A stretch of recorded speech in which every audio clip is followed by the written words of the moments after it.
his disciples returned to Cana in Galilee. You could call a large part of that was the nobleman's son. Remember that? The official there who he healed. What sign was that in the Gospel of John? What was the number? The official son? Yeah, what healing was that? Two? The sixth Or one. three? Oh, no, that was the blind. No, man. 2 or Sorry, 3. The second. It was the second. Second, yeah, that's what I Yeah. thought. What was the first one? The waiting. Writing in Cana, right? Water and wine. Okay, so I think you're right. We studied part of the. It didn't sort of seem innocuous, kind of a low-key thing for John to say, because Jesus said his prophet is not without honor except in his own country. And the idea was it's actually a pretty important statement he was saying, because what he was doing was sort of a red flag event to tell you what's coming up next. It's a little bit of a trouble spot. And we compared what happened to the Samaritans, and real quick. How did the Samaritans accept Jesus' words and all? Let's take the tape on, Iris. Yeah, okay. How did the Samaritan woman, did they have any trouble accepting Jesus' words? No. No. They took him by Really, they pretty much They pretty much accepted it. believed her. And they didn't even have any miracles presented, as far as we can tell, all right? But then you go to Galilee, and it's a totally different story there, right? Because at that point, we don't see it, we saw it in the reference to Luke's gospel, Luke chapter 4, where Jesus is back in his hometown in Nazareth, remember? And he references this quote, basically, prophet is not without honor except his own country. He says, you're going to quote to me, physician, heal thyself, The idea was there, you've got to do what you did outside of Nazareth. You've got to prove it here in your hometown, So that was the idea there. Familiarity breeds contempt is how we might express it. But ultimately, what he's saying there is that the Galileans, they had kind of a miracle-based faith. Okay, it wasn't they just accepted the words as they were just by their own content of the words, but more so they had to substantiate it with the miracles. We find that really the Samaritan faith was a lot deeper than the Galilean faith. So that was just kind of a red flag that Jesus was telling. And we find further later on in Matthew chapter 11, where all of these works that Jesus was doing in Capernaum, he actually condemned the town because they didn't, in spite of the miracles, they didn't really turn to him, right? So, and then finally we saw the whole wide social category of persons following Jesus. And we look at John chapters 1 through 4, we have obviously his disciples collecting there. We saw the Samaritans. We saw the Pharisee like Nicodemus and so forth. And so there's a wide scope of people who were following Jesus. So we see the spreading of the gospel taking place essentially. All right, so we're going to look at sign number 3 this morning. But before we do that, I wanted to introduce you to this neat little chart I found online. It's called The Bird's Eye View of the Life of Christ. You may find it somewhat useful. I'm not vouching that it is entirely accurate on all the items. I think it formally is, for the most part, it's pretty good. They have the birth wrong. Okay, as It's far as, not 0 year. well, They're saying he was born in BC. okay, right. So it could be off. Okay, that's what I'm saying. Okay. Yeah, good point. Okay, so you may find the years off and all, or you may find even some of the events a little bit kind of misplaced. It depends. But some of these things are debatable. So it's not as if they're, heresy about what they're doing here. But you may find like some of them would be like when he was rejected in Nazareth. We know we just talked about that. Well, here it sort of has it on here twice, because you could kind of make an argument from the Gospels. Did it happen twice? It seems a little unlikely in a sense, but so they're just sort of accounting for all the different occurrences of things. So you may find it a little bit, you may be argumentative with it, but I think for the most part, as I said, it's largely kind of correct.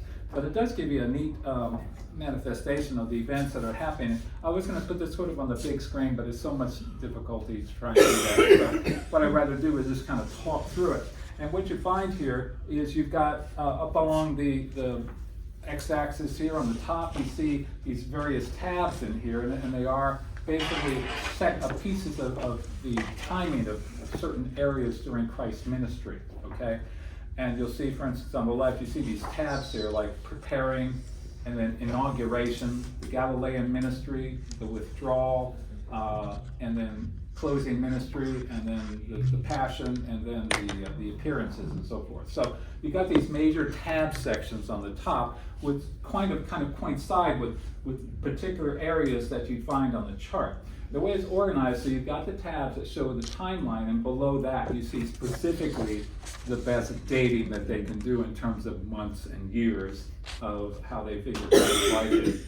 And then off to the side, to the left side here, is the geographical information, which is really neat. I really like this. And so it shows you the different areas mentioned in the Gospels, as far as, you see Judea and Samaria, Perea, Galilee, and so forth, these main areas that he has to travel through and that are mentioned in some wise in the Gospels. And then each one of these, if you go along off to the side, they sort of designate each color of each area with a different color to signify where he might be.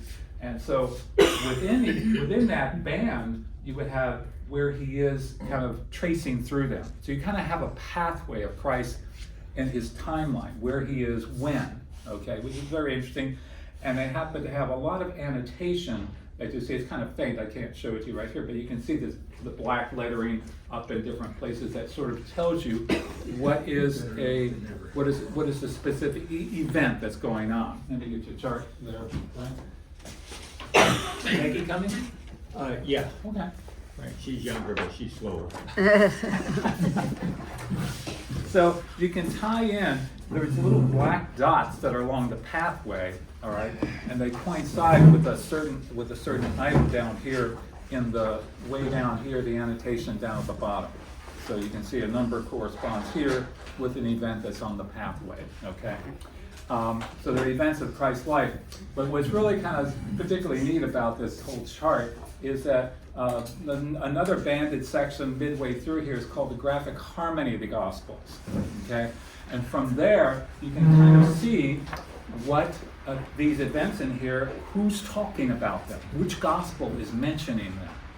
So you'll see, for instance, John is the color yellow. He fell off to the side there, he's a legend of John, all right? And so you can see that John, you go look at this mid-band here, and you see these areas where it's yellow. And those are sections where John's gospel is referring to certain events that you can then map in on where the pathway is of Christ. Does everybody see that? Everybody understanding that? So it's kind of interesting. So you see, for instance, it starts off with you have the red for Matthew. Pink is Matthew. Luke is red. But you see in the birth birth announcement and so forth, discussions, you see Matthew and Luke for the most part being talked about. The colors there, the red and the pink. And then as you see this large block of yellow here, right? That's John. That's what we talked about, for instance, on the passages of John chapter 1, where he is down in Judea and he's picking up Peter and so forth. And then also he traces through that section that talks to Nicodemus for so forth. And then eventually he's going to head back up to Galilee. But where's he got to go through? He's got to go through Samaria, right? So you see the pathway kind of through Samaria there. So kind of very interesting to see that. And you'll see, for instance, even on these little sections in yellow down here, thin, that look like very thin slices, if you look at them, for instance, about midway here, I mean, we're talking about like 3 or 4 chapters in the book of John is being discussed. So it's not necessarily a lot of geography there, but it is a lot of content as far as what's going on in John's Gospel. And then you'll also see an inset off to the side here, the final Passion Week and so forth. There's a lot of detail that talks about the last week of Christ associated with all the Gospels. And so they give you a little inset showing you Jerusalem, what the city kind of looked like, and then a lot of detail on the specific things that happened during the Passion Week down there in that dark yellow section there. Okay. Any So where did you get this? I found it online. Tell them when they made it. Sorry? Tell Oh, them. this is a chart, 1892, I think? 1892 and 90? updated recently. Yeah, so it's always the 1892. The guy who did all the dispensational charts of, you've seen the pictures and so forth like that. Clarence Larkin, I think is his name. He did this, it's beautiful, kind of a piece of. Without AI. Without AI, yeah. Where does it say it was 1890, whatever? Oh, over here. So, yeah, so enjoy it. Laminate it, make a dinner placemat. It's pretty cool, I think. Oh, it's like right here, yeah. Just that little caution up in the Yes. left-hand corner. Right, this is man. What's it say, Peggy? It says, caution, this work contains the work of man and Oh, is subject to 1892. error. Yeah. see it So I made that here. comment earlier before you got here, Oh, basically. sorry. No, that's So- okay. That it is subject to, not everybody agrees with all the specific details in it. So you're quite right. Just take it, I know it's gonna with a grain of salt, but I think it's largely correct. You can use it for reference, just at least to get the details of what the different gospels are kind of talking about when. So for instance, just real quick, some theologians don't think it was necessarily like a 3 or 3.5 year period of Christ's ministry. They really compress it more into 2.5 years. And some of that is largely because he's spending so much time down here in Judea. Remember, that's when he's sort of baptizing, kind of with John the Baptist and all. That's kind of a long time. They had that for like about 8 or 9 months in here. Was it really that long? Don't know. So how many miles does this encompass as far as like his total journeys? Like how far did he go? Wow, I didn't think about that. I don't know. That's a good interesting. question. I don't know. That's an AI question. It's Yeah. That's a good question. I don't know. So, any other ideas, thoughts, comments? Well, I was at first very impressed with you that you were able to design this, but, Oh, yeah. that was my thinking when I walked in. But now I'm glad to see that It was my not me. interview has been lowered. Yeah. Take him off that pedestal, Brent. Like 130 years ago, so, right, yeah. It's a lot of work. That It is a lot of It's work. an amazing piece of work, and it really, I think you would really know your Bible to have to develop something like this. If you remember Bill Kramer from a couple years Yeah, ago before he yeah. passed away, I took a course, I think it was a Sunday afternoon, over at the Building E, and it was always packed, and he had this giant chart on something similar to this, but he'd unroll it. Oh, And it was okay. like 6 Scroll. feet high and go across the whole room. And he, it was a lot of work. He said that was from like the 1950s whenever Wow. he first started that thing. He made it? Yes, he did himself. Oh, But it wow. wasn't like this. Yeah. I can't remember what the subject it was. It was a few years ago. I don't remember that far back. All right, so I made about 30 copies, so if you, or each spouse wants one, I got plenty more to do with it. But I just figure I'll hold on to them, and whoever comes dribbles in, I'll just bring them in. But they're kind of a neat thing, you can use it to teach kids and so forth like that. It's kind of a nice illustrative way of depicting things. Okay. They could read this without glasses. All right, well, let's move to our particular subject today. We're in sign number 3 is the occurrence of what we're looking at here. And I'm going to have people get set up to read here. What I'll do, I think I'm going to start in the reverse order. I'm going to start in the rear, okay? So you get to start. I'm going to start with verse 1. It's sort of separate. We're going to read through 13 here. And then, but I'm going to start with the first one. Since these are more paragraph things, just to get the idea of things. Okay. John 5:1. After this, there was a feast of the Jews, and Jesus went up to Jerusalem. Okay, read the next section, 2-9. Now there is in Jerusalem, by the sheep gate, a pool, in Aramaic called Bethesda, which has 5 roofed colonnades. In these lay a multitude of invalids, blind, lame, and paralyzed. One man was there who had been an invalid for 38 years. When Jesus saw him lying there and knew that he had already been there a long time, he said to him, "Do you want to be healed?" The sick man answered him, "Sir, I have no one to put me into the pool when the water is stirred up, and while I am going, another steps down before me." Jesus said to him, "Get up, take up your bed, and walk." And at once the man was healed, and he took up his bed and walked. Now that day was a Sabbath. Okay, and then start with that, then verse 9 to 13. Yeah. Oh, you want me to start with 10? Yeah. Okay. So the Jews said to the man who had been healed, "It is a Sabbath, and it is not lawful for you to take up your bed." But he answered them, "The man who healed me, the man said to me, 'Take up your bed and walk.' They asked him, 'Who is the man who said to you, 'Take up your bed and walk'?" Now the man who had been healed did not know who it was, for Jesus had withdrawn, as there was a crowd in the place. Okay, so now we're getting into the third sentence, it says, and it starts off with, now there was a feast of the Jews. And one of the major demarcations that they, theologians and people who study scriptures and work out things like this, they use the feast as a big marker to tell what was going on when. It's a big marker to depict a significant event that you can say, okay, this is exactly when this occurs. And we find that in this case, John does not mention the name of the feast, which is kind of interesting because he usually does, okay? So we don't know for sure. You will find on the bird's eye chart, this is depicted as a feast of Passover.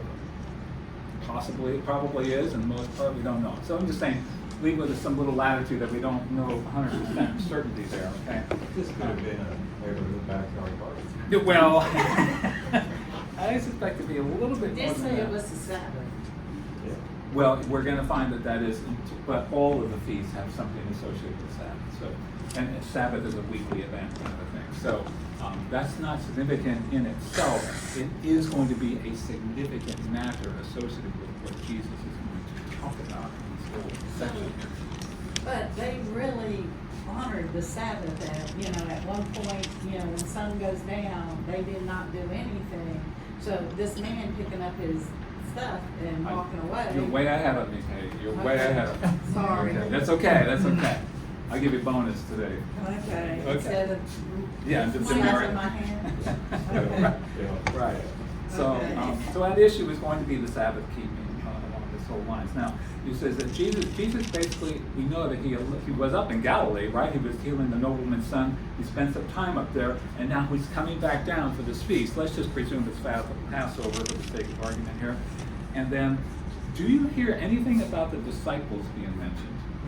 No, not a word. Not in this whole chapter. You will not see anything about the disciples. You will later on in another chapter we'll discuss shortly here.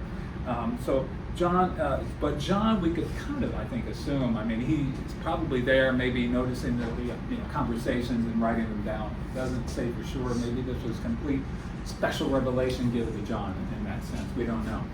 But in any sense, I think we can kind of make a guess. Maybe at least John was with him. All right. So we go through and it says, now there is in Jerusalem by the sheep-gated pool, an Aramaic called Bethesda, which has 5 roofed colonnades. There's a lot of detail in that one statement there, right? I mean, just amazing. Why would you think so?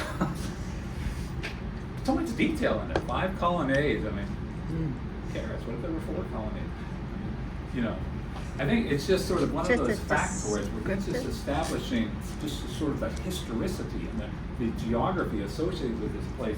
But this is in a real situation here. This is real life. So if somebody wanted to prove him wrong, they could do so. Sort of like he's putting out a fact that we could argue over. Now it's interesting that John uses the present tense. He says there is in Jerusalem, right? What might that convey? That he was there too. Well, that could be, but I think ultimately the idea is it sort of establishes a timing, because people argue over when John's gospel was written. Some say the distinctive event is the fall of Jerusalem, which was in AD 70. Did he write before Jerusalem fell, or was it afterwards? You may say, well, who cares? What's the difference?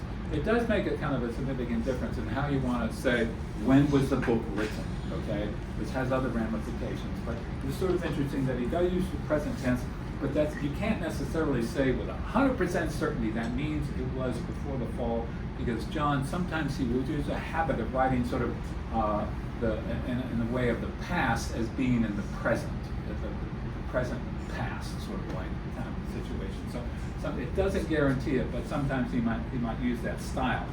So this helps in understanding that the tense is interesting to point there. The ruins of this area, they have been found. There's no question. We know where the pool of Bethesda is. We can you can see pictures of it and so forth online, and it's a bunch of ruins there kind of now, but the area unquestionably has been excavated and substantiated. It's on the outskirts. You can look in your little chart there. It's in the upper right corner. I think it shows the pool of Bethesda up there in that inset of the map of Jerusalem. Now, it says, the pool would get stirred up it was just like once a year that it got stirred up, or do I they don't know. ever It's a say? good I mean, I question. wonder if there's That is a good question. thing. But you're way ahead of me. Okay. There, yeah, okay. But the meaning of Bethesda is I don't know if may have it in your Bible there. It may say what it means, like house of mercy or house of outpouring or house of grace, something like that. So it kind of has symbolic terms, I think, in terms of what's going to Goodness, happen here. yeah. It says, And also, I didn't know what a colonnade exactly was. So it was just an area for shade. yeah. And it says here that the 5 colonnades could symbolize the 5 books of the Torah. Some people do that allegorizing, but you can get into all kinds of things when Yeah, you you associate can- that. So, but some you can people chase do. a rabbit. Yeah, indeed. Yeah. Colonnades, usually I sort of think of them as big columns with archways by them or something, kind of like archways between them. Okay, so in this it says in verse 2, lay a multitude of invalids, blind, lame, and paralyzed. One man was there who had been an invalid for 38 years. Is that a long time? Yes, from Yes. birth. Yes, I'll tell you, right along the lines of that allegorizing, Peggy, they will say 38 years, that's the time of the 38 years of the Israelites that they were marching through the wilderness, like the first 2. So, anyway. Again, we're not going to into the allegorization of things, but it's just sort of, again, I think John is sort of It's a giving us. little bit of a stretch for me. Yeah, exactly right. And me. Yeah. And so it's sort of another factoid. He just wants to tell us the history of what's going on here, setting up the narrative, setting the dinner table for us to understand. But he says around the pool there lay, meaning they're not standing around, right? They're laying down. And the multitude, it says there were a multitude. We get the word plethora from that. Okay, there's a plethora, the crowd, a great number of sick, debilitated, feeble. They couldn't walk. They were maybe missing use of limbs. Now, at this point, it's important to recognize if you have a King James Bible, certain versions will have an additional text that is not in your Bible, say the NIV, the ESV, the Authorized Version, other things like that. They're missing it. And that's because it's a variant, what we call. Remember from way back when, way back in January, we talked about textual criticism. I don't know if you remember that. But in there was basically 2 major sort of translational lines, okay? One was called the TR, and one was called sort of the CT. I don't expect you to remember. It's okay. If you do, let me know. Okay. The TR, not Tyrannosaurus Rex, okay? The textual receptus, meaning the received text, okay? And this is the critical text. And the difference was that in the textual receptus, that came through normally it came from the Byzantium line, from Constantinople and all, where they had a lot of scribes and scriptoriums, they were called, where people would copy and so forth like that. But the understanding is it appears that they used maybe later material than more earlier original documents. So the critical text is what has been found that seems to be earlier versions. You get closer to the original autographs with that. And so what we're saying here is that in the textual receptus, the TR, which includes the King James, New King James, and a few other versions, they basically include this text, but it seems to have been an added element of somebody wrote that in, okay? And it just got caught. And maybe it was off to the margin originally. It got assumed into the text itself eventually. And it doesn't take away from the meaning of the text, but it does just show you that the original didn't have this. So the business with the angel stirring and all is something that was added into the text, okay? It's not in the original, what we seem to believe as the original autographs. With the Alexandrian text, so part of this critical text, they seem to be earlier.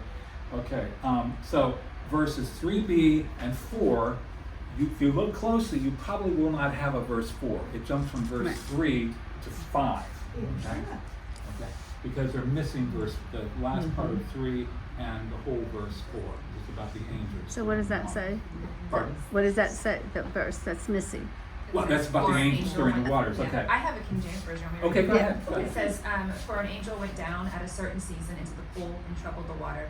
Whosoever then first, after troubling of the water, stepped in and was made whole of whatever disease he had. Thank you. Yeah, so that's where you get the business about the angels stirring the water.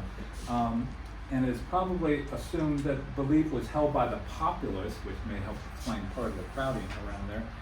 There is no other biblical reference or extant source to the Bible that verifies or confirms that this was the case. Again, it just seems to be sort of maybe an issue of folklore or something like that was believed and all. So it seems to be kind of a traditional sort of thing. And to me, honestly, the story, when you look at it, it seems kind of reprehensible or detestable. And I'm going to explain that because it's like, what? Well, it's sort of like, it's worse than a healing lottery, okay? It just seems that way, right? It seems like an angel stirs the water to then sit back and watch the Olympic follies to see who's going to hurry into the pool, you know? I mean, people might have gotten drowned trying to get in this pool or something, you know? It doesn't really make sense. It seems like a cruel thing to do. Like it's Black Friday at Walmart or something like that. Let's rush all in to get healed, you know? Yeah. And only one person would get healed. And only one. So you can sort Like of the sit first back. one. Okay, let's watch this. You know, the contest to see who gets in first. Is So that why Jesus only chose one person to heal?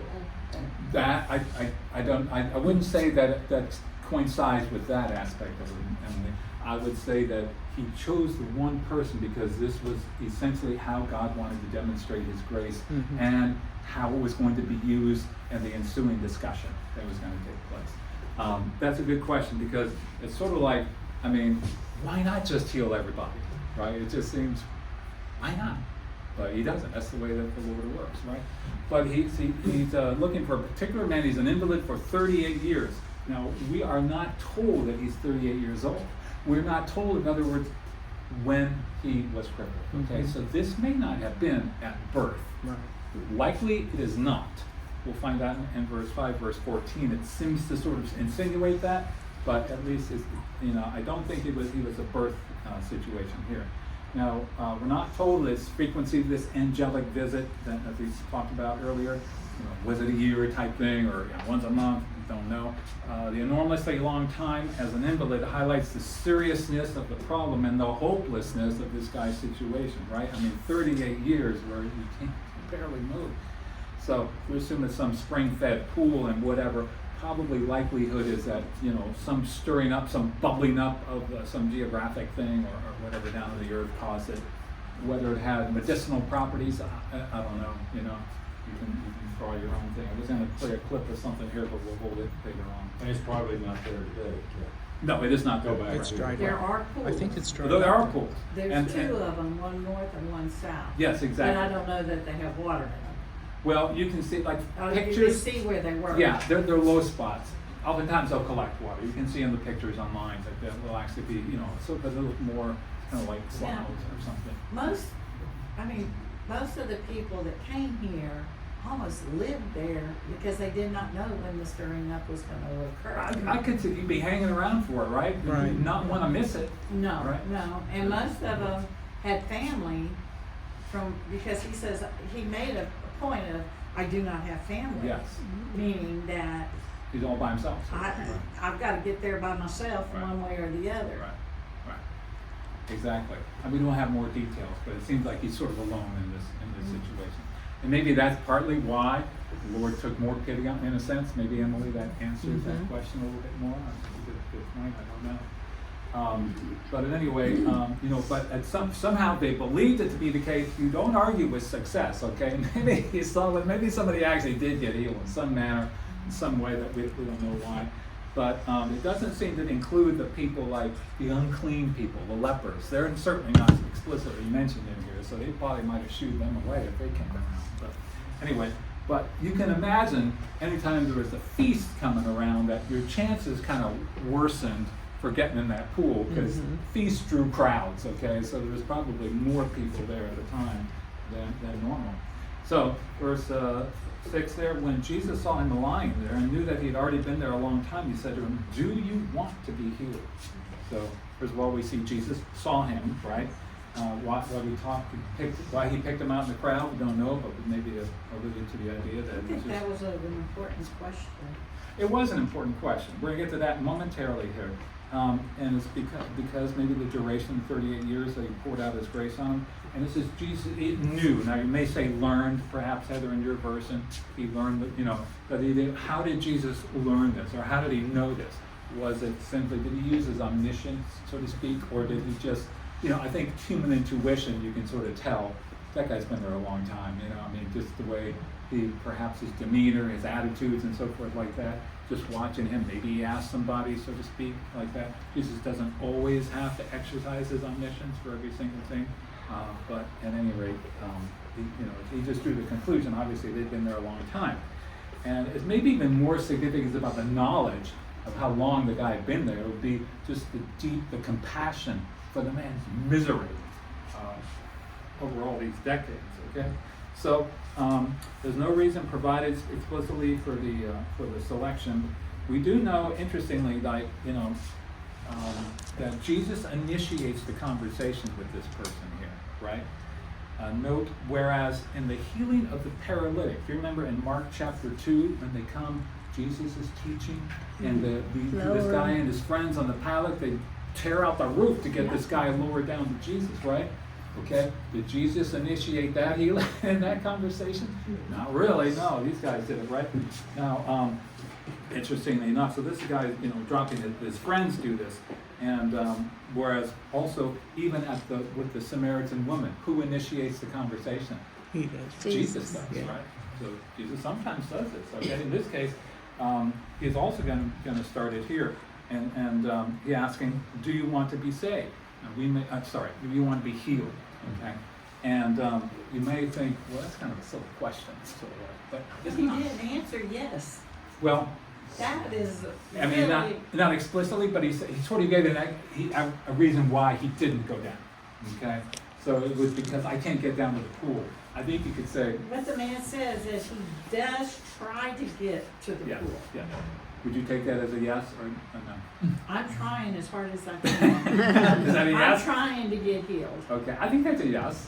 Yeah. that sounds like But a yes to me. if somebody asked me, point Yeah. out, do you want to be healed? Yes, I want to be Yeah. healed. That's why I'm here, silly. Exactly. I mean, Kind of obvious. was it sort of a well, duh question? Yeah, exactly. But I don't think it was a well done. I think you're Because right. I think there's a lot of people who think they want to be healed, but they really don't. And I have your point on that, because you will find out when you think about it, there's a lot of, like, for instance, aren't there homeless people and all, people just out of it who really don't care about being taken care of anymore. You Right. offer them housing and so forth, and they don't want it, so to speak. So, yeah, point taken. It's a question I think Jesus wanted to draw attention to himself, get him to focus from the man onto Christ is what he was ultimately, that's what his intention to do, was sort of to awaken him that, hey, we're talking about something new here, okay? So, now, did Jesus ever force any healing on anyone? No. And he doesn't hear either. Okay, well, it certainly doesn't hear, okay? What would you call about raising somebody from the dead? Would that be forced healing? Yeah, they didn't have a choice. Yeah, exactly, okay.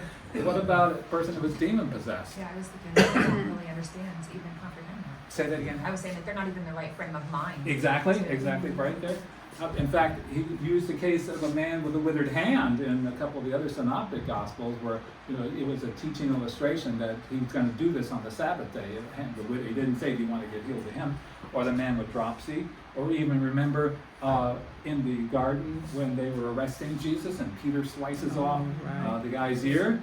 Which Jesus asked him, he picks up the ear and attaches it back to the guy, okay? And even in the man born blind, okay, in John chapter 9, which is the 6th sign, Jesus just puts mud on the man's eyes. Talk about getting in your face, okay? So there's no discussion in there at that point in there. We don't know. Maybe we're missing a few things there that actually occurred, but there seems to be sometimes Jesus just sort of acts out of his own compassion on somebody who doesn't even understand their need, you might say, for it, okay? So, and we see in John chapter 9, which is the event of the man born blind, okay? That occurs about 18 months after this. so about a year and a half afterwards. And it's easy to confuse these two situations. We have the invalid and the man born blind, right? The invalid is in John chapter 5, the man born blind is in John chapter 9. What's peculiarly, do you remember anything about the situation of the man born blind? What are the similarities? Do anybody remember that? Is this the one where they asked if he did something? Right, or Yeah, his was parents. it That his you're sin correct or in the story. parents' Right. sin? Yeah. Yeah. Well, I Okay, mean, I don't expect you to know this. I'm just going to say that here. Some of the common elements to both stories are Jesus heals the person, as both men, without identifying himself as the healer immediately. Okay, he doesn't do it straight off. He's going to leave the healed person to interact with the religious authorities. Sort of, hey, I'm leaving this. You can handle the heat, you might say. But he has a purpose in that. And then Jesus returns to identify himself as the healer. And then Jesus interacts with the religious authorities himself. Okay, so notably different in them is one, the disciples are certainly present in the man born blind, because Heather, you said they question, was this man sinful when he was born or something else, or his parents? And there's no discussion with the man healed before the actual healing in John chapter 9. And that's, in other words, he gets some dirt, spits in it, makes mud, puts it in his eyes, you might say, and then we go from there. So, for a quick read and comparison, just to see a little bit of the basis of the difference, 9:1-7, Heather, are you up if you don't mind? This will be King James? Yeah, sorry. Okay, go ahead. And as Jesus passed by, he saw a man which was blind from his birth. And his disciples asked him, saying, Master, who did sin, this man or his parents?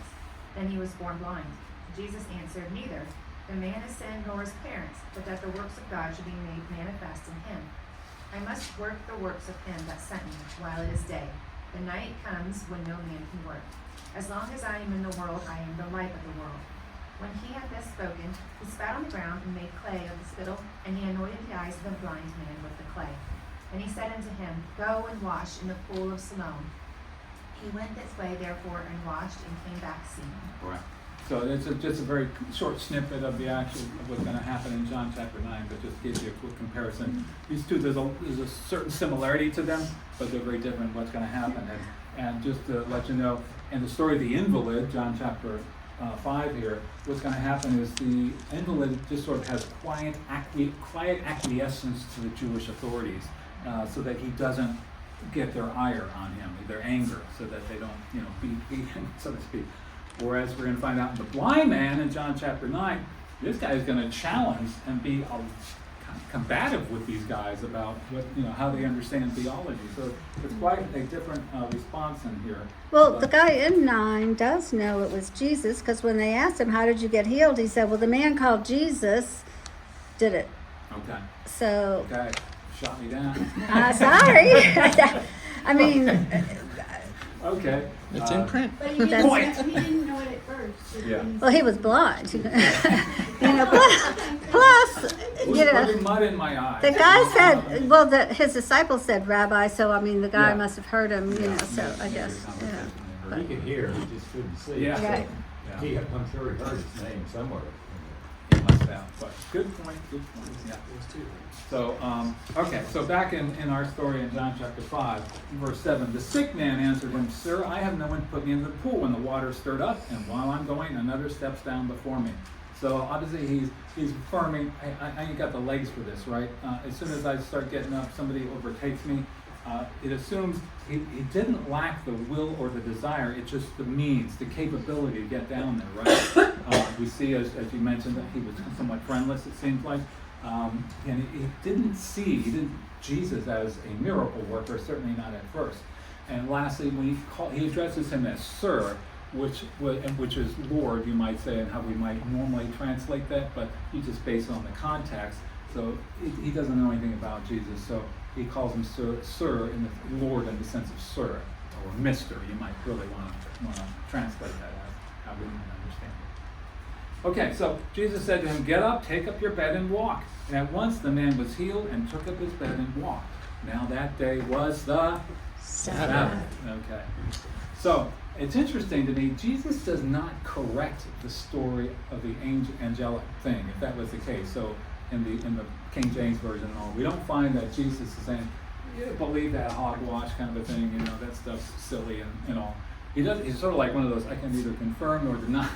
This is the actual truth, okay? But he does, obviously, Jesus does correct people multiple times. We saw it with Nicodemus. He kind of straightened him out on a lot of things with the Samaritan woman and so forth. So Jesus is not bashful about correcting people's thinking and all. But he doesn't mention anything about, you know, the angels and all doing this bubbly water fix here.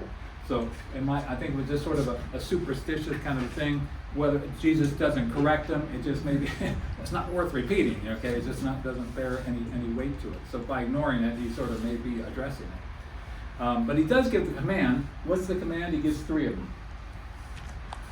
Get up, take up your bed, and walk. Right? So it's interesting that Jesus doesn't inquire. What doesn't he ask for first? Who's he? Permission. Well, Who is he? Jesus. But Jesus. Okay. What does Jesus not sort of bother looking for in the man? Belief, faith. Okay, because we find in numerous other stories where Jesus, you know, remarks on the faith of people, and you will find. I'm not going to recite them here, but I'll just mention the content of them. That the woman with the 12-year blood discharge, and that was in like 3 different gospels. You know, daughter, your faith has made you well, kind of a thing. Or the healing of the centurion's servant. We talked about that last week. Go, your faith has made the servant well, kind of a thing.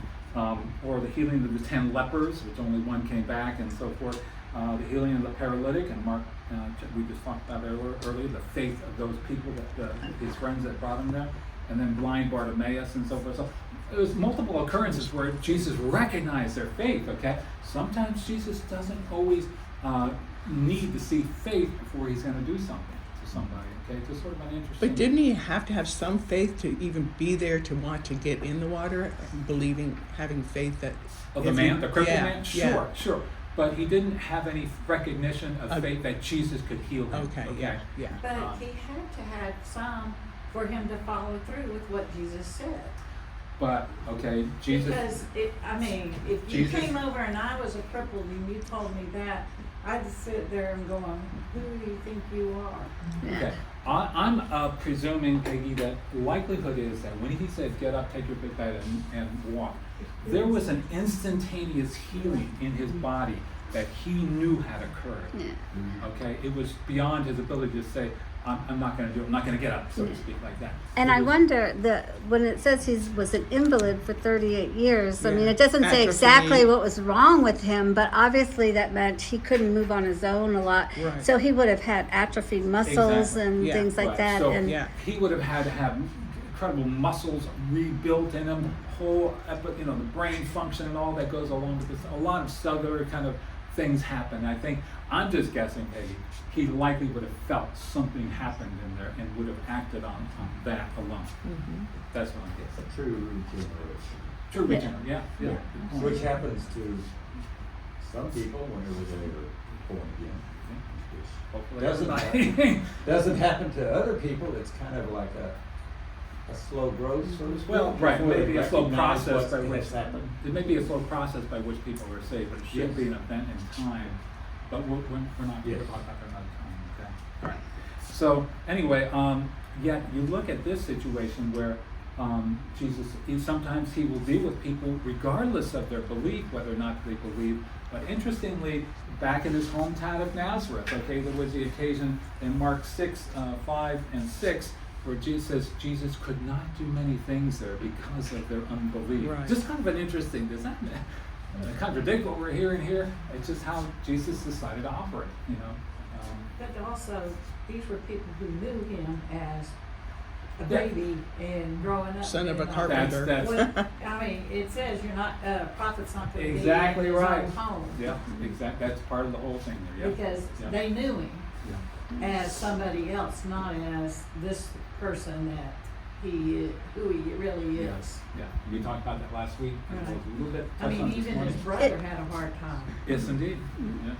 it's also interesting he never touched the guy that we know of or He didn't anything. He touch just him. said That's it, good. Yeah, and that's a good he didn't point. do anything like with Yeah. the blind man. He Just put the word, this right? stuff on. Yeah. The word itself, and that's important.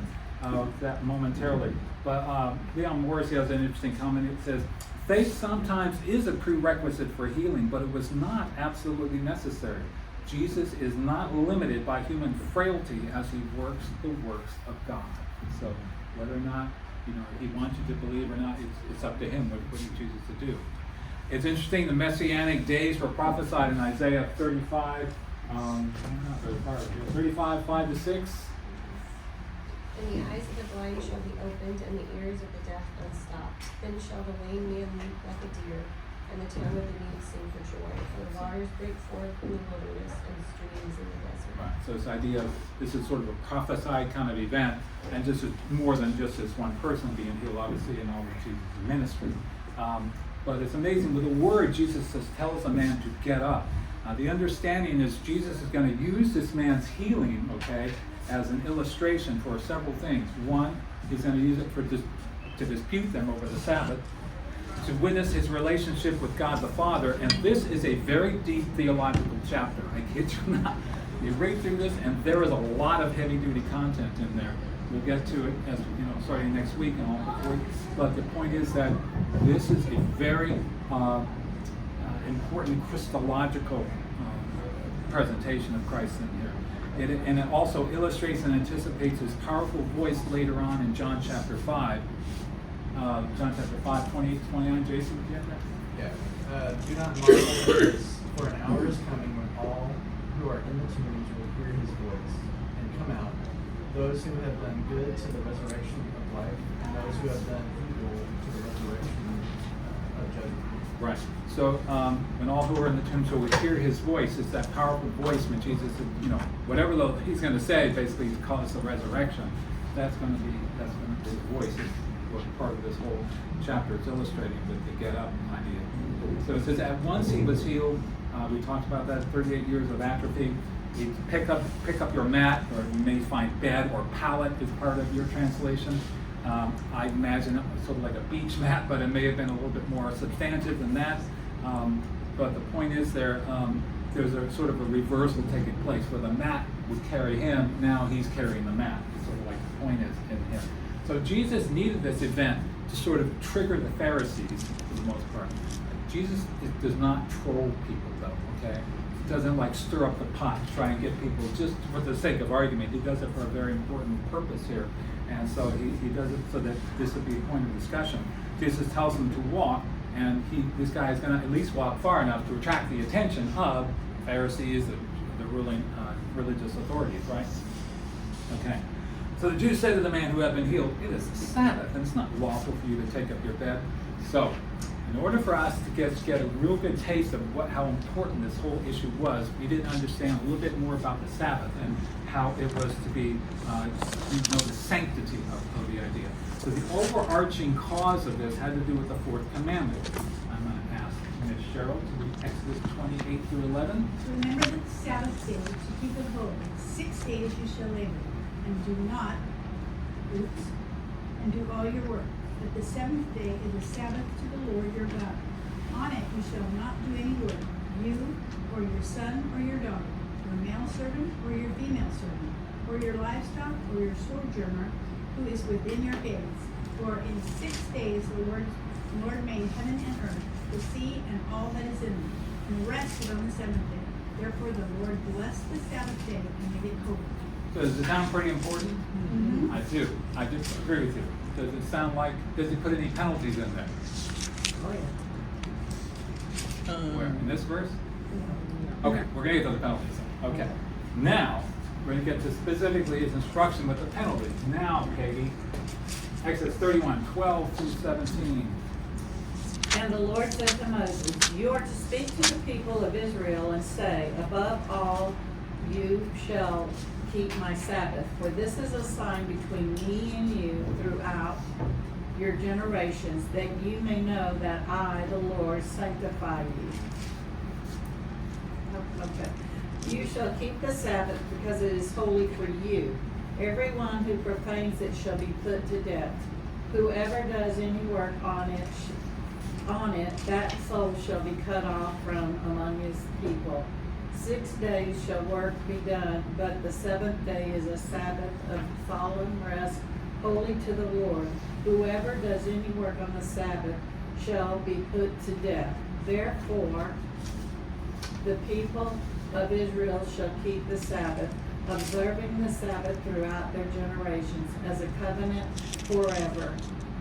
It is a sign forever between me and the people of Israel, that in 6 days the Lord made the heavens and the earth, and on the seventh day he rested and was refreshed.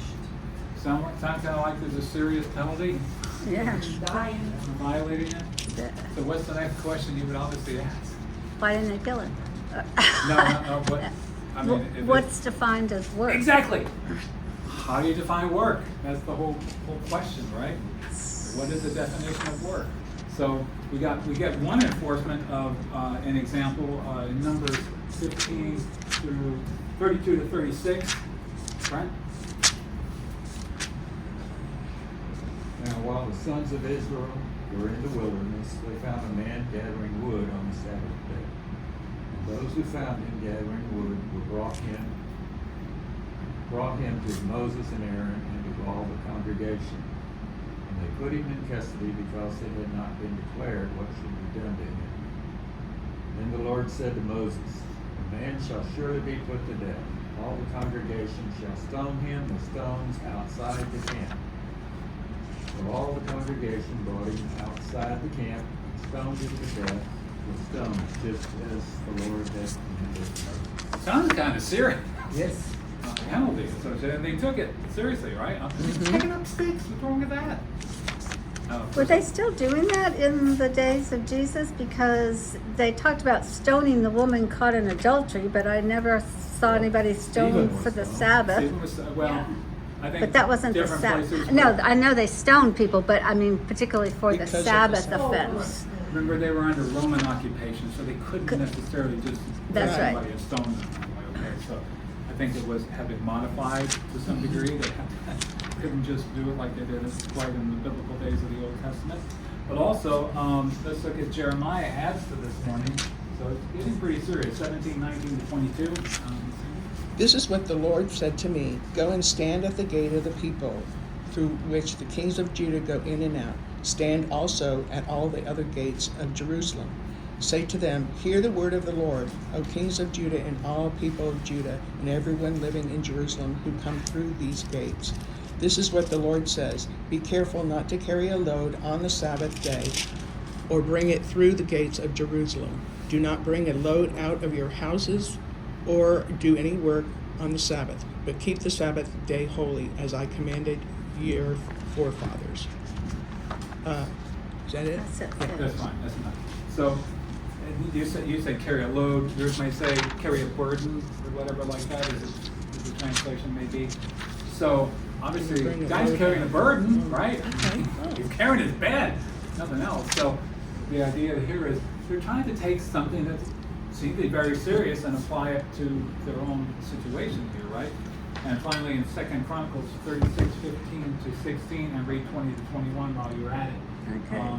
36:15. The Lord, the God of their fathers, sent persistently to them by his messengers, because he had compassion on his people and on his dwelling place.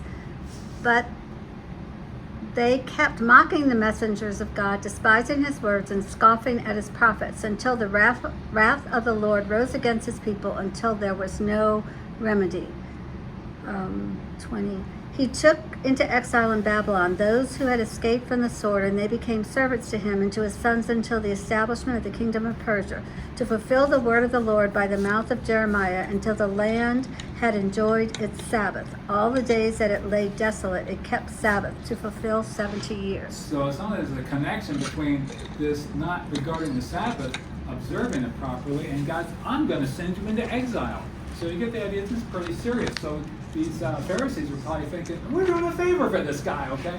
I mean, you get the idea. But what had happened was, of course, they went into exile. They came out of exile, and they kind of, you might say, learned their lesson, but a bit too well, because they began to focus on the idea we are never going, certain ones of them figured we are never going to disobey the law like these other ones did, our forefathers. So they ended up basically trying to define what constituted work. And you have, through the decades and centuries, different rabbis would add to what we call the Mishnah teaching, and it would basically be a synopsis or be a complete detailed version of what constituted work. You know, you could carry 4 eggs or something like that, but you couldn't carry 5. It was this minutia of different things that they would say you can walk a half a mile, but you can't walk any further than that. So they just were trying to define this, and it had no scriptural basis to it. Jesus had kind of eventually comes to clear up what the whole situation is in Mark 2:27 to 28. Bill, you got that? And he said to them, the Sabbath was made for man, not man for the Sabbath. So the Son of Man is Lord even of the Sabbath. So he's going to basically tell them, I am in charge of the Sabbath. I created this thing for man, okay? So they completely misunderstood his purpose and all. But nevertheless, by taking things in a very clear, literal sense, this is how the mess that you can get into when you're trying to just over-define something. So the point is, they're trying to keep it from being secularized. It may be the way that we handle Christmas and all. You know, you just turn it into a commercial holiday and so forth. So they wanted to respect it and safeguard it from that. It was God's day, it must be kept holy, and so they set up this arduous task trying to figure out what constituted work. And over the decades, as I said, it went into meticulous, fastidious methods of defining this. We'll get through in just a moment. And lost its true character is ultimately what happened. And it became what's called man-made traditions. And this is where Jesus argued with the Pharisees over, for instance, on the Sermon on the Mount. Okay, when he says that common phrase, "You have heard it said." Okay, he is saying this is the tradition of these people here. You have heard it said. It's not scripture. You have heard it said. It's not in the Bible. Is what he's getting to. So they basically took the tradition and overshadowed the scriptures with it. So Jesus persistently maintains it is lawful to do good on the Sabbath. He ignores all the scribal regulations, and the Sabbath observance is going to be a persistent conflict between him and these people. All right, so it's interesting. Did the authorities recognize the man? Did they know that this guy was healed? Yes. Yeah. Well, they don't. They might not have recognized him. I mean, unless they knew him, unless they were there when they saw him healed. I mean, had he walked a little ways away and then they saw him? I mean, were they at the? They couldn't have seen him be healed because they keep asking, "Who was it that healed you?" Right. No, they didn't ask him that. That's interesting. What were they asking then? They asked him, "Who told you to take up your mat and walk?" Basically, your bed and That's walk. right. They never asked him who healed you. Okay, which is an interesting point. We are done with the Because they debate. weren't worried about the healing. They Exactly were worried about right. the works. Exactly, they were more interested in the infraction that was Yes. happening than that the man was healed. The whole point of what Jesus was saying about it is lawful to do good on the Sabbath. They didn't care for it. They just want to make sure you didn't violate the rules. Okay. All right. So I do think that they knew he was healed. I really do. We'll start more on that next week. But I don't think they